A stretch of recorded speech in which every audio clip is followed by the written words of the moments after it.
Dear friends, urban folklore in Indian context primarily two kinds.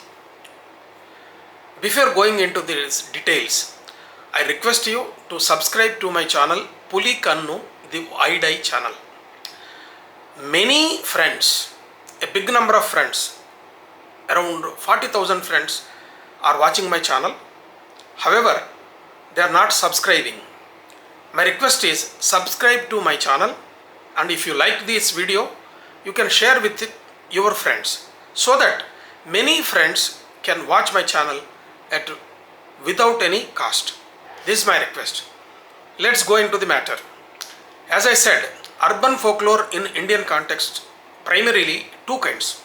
One is mediated urban folklore, that is some folk art forms and some folk performing traditions which are brought to urban setting and made available to the urban people. This is called mediated urban folklore performances. One performance tradition, maybe Oggu Kada, maybe Pichugunti Kada, some other performance is brought to urban setting, maybe in Shilparamam, maybe in a theatre, maybe in a university campus. It is performed, but one person, maybe a folklorist, maybe a mediator, he goes to the village and talk to the folk performance people, and he or she brings the folk performance tradition to the urban setting, and the urban people, urban citizens look at these native performances as are with a kind of exotic value. So it is a kind of interest. Out of interest, they watch these. Let us say one example. One Mallanna Puranam is there. It is generally performed for 3 nights to 30 nights. Maybe. It varies. Same Mallanna Katha is brought to Hyderabad, Shilparamam, and the mediator asks the performer to perform only for 10 minutes or 15 minutes or 30 minutes. And various such kind of performances may be brought to urban setting. These kinds of performances, these kind of various kind of folk narrative systems or folk artifacts in urban setting, they are mediated urban folklore. This is one kind of urban folklore. The other kind of urban folklore is the folk belief system emanated or created from modernity, from urbanity, and some folk beliefs which came out of modern technology, out of modern life, urbanity. This kind of folk belief system can be called as the different kind of or the second kind of urban folklore. We can pursue some examples. I have been watching vehicle numbers, maybe two-wheeler, maybe four-wheeler, cars, trucks, many other vehicles are there. Getting a number to vehicle is essential, is mandatory, it is needed.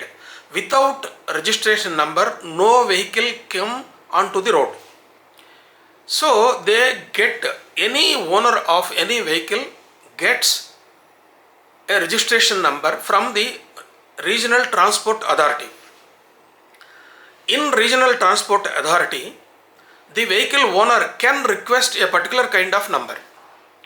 When I pursued hundreds of vehicle numbers, I come to notice, it came to my notice that many vehicle numbers, if you add these numbers linear order, let us say one vehicle has a number 3, 4, 5, 6.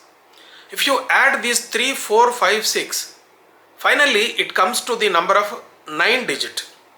So many owners feel that if the vehicle number, in addition, it comes to, if it comes to the 9 number, it is lucky number. So many vehicle owners, they felt that 9 is their lucky number. Some 7 lucky number, some felt 5 is lucky number, some felt 1 is lucky number. In such a way, they wanted to get a lucky number on their vehicle registration plate. So this is one kind of strong folk belief system that makes the RTA, that compulsion is there on the RTA, that they have to give a specific number. They cannot give a number to the vehicle on its own.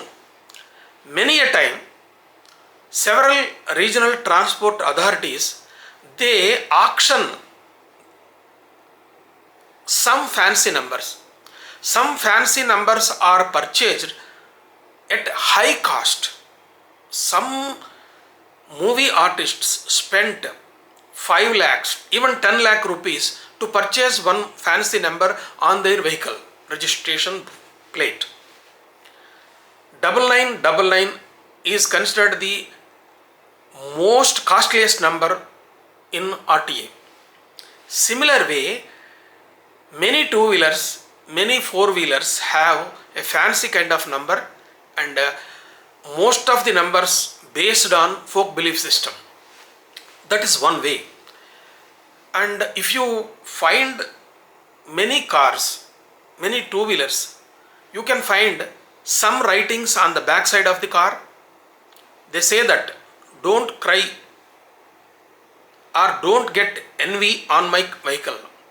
This nannu చూచి ఏడవకురా. This is in Telugu sentence. That means do not feel envy on my car, on my vehicle. And many of the vehicle owners want to have an icon of a god on the dashboard of the vehicle. They believe that this is one kind of folk belief system. They believe that if they keep one icon of Sai Baba, one icon of Ganesh, or one picture of their believed god on the dashboard or on the windscreen, it protects their car, their vehicle from accidents. That is one folk belief system. And then some people in some urban settings, some towns, they believe that at particular one place there is a devil. That devil harms the two-wheelers. Then to ward off that devil, many panchayats or many urban settings and municipal authorities, they kept one image of a god on particular wall or particular stone. I saw that. In Kuppam, near Kuppam, in between the university, Dravidian University and Kuppam, at one spot they believe that there is a demon in that place. To ward off that demon, on a big boulder they painted the image of Hanuman. They believed that this Hanuman image protects the two-wheelers from the evil eye and avoids the dangers, avoids the accidents. That is one urban folk belief system.